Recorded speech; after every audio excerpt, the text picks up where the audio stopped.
I've got a special one for you today. This is easily my favorite watch I've had in on the channel so far this year, and it's also the first time getting some quality time with a watch from the brand Hanhart Watches.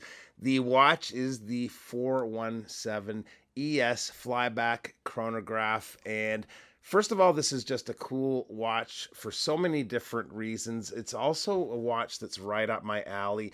I prefer purpose built tool watches, and this is just that. Big thanks to the folks over at Hanhart Watches for letting me get some time with the watch. Really appreciate it, but let's get to it and check it out.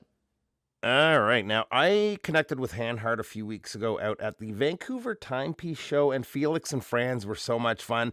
There may or may not have been a flamethrower involved that brought us together, but you know what? If you want to hear more on that, we actually have Felix from Hanhart as our next guest on the Time to Calibrate podcast. I'll put a link below, but you can find us wherever you listen to your podcasts at.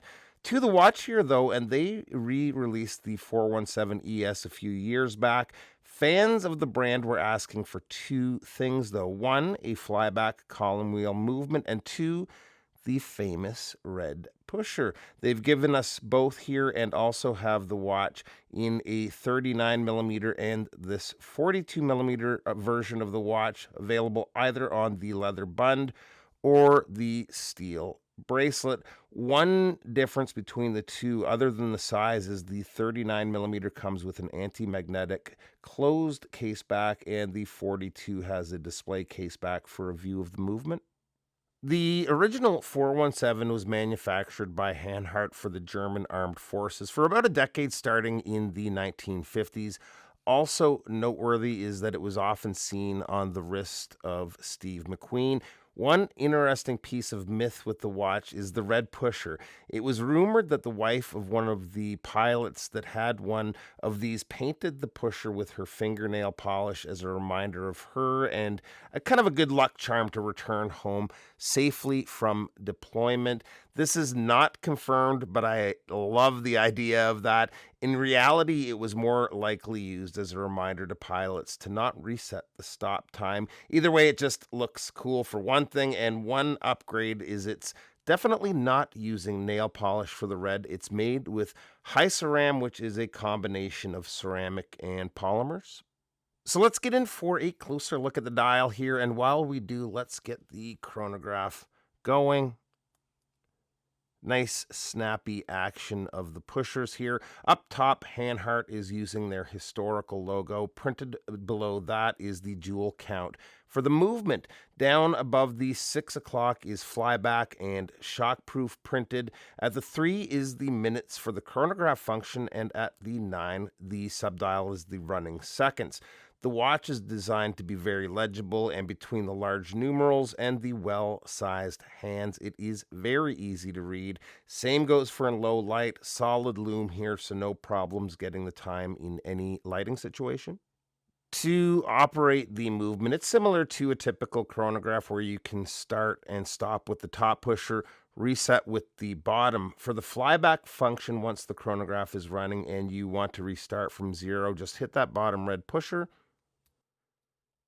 and it resets the minute and second hand to 0 and immediately starts counting again. And how cool is that? Running the watch is the Sellita AMT 5100M, which is a 23 joule high beat movement power reserve, approximately 58 hours. It's a hacking and hand winding movement.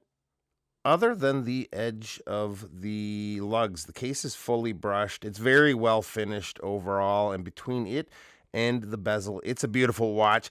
Not all Thule watches like this are also beautiful necessarily at the same time, but this definitely is, at least to me.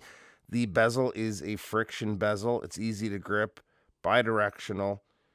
And of course, we have the classic red marker painted there, which matches up well with the red of the pusher. So I was lucky to have both the bracelet and strap options to try on the watch.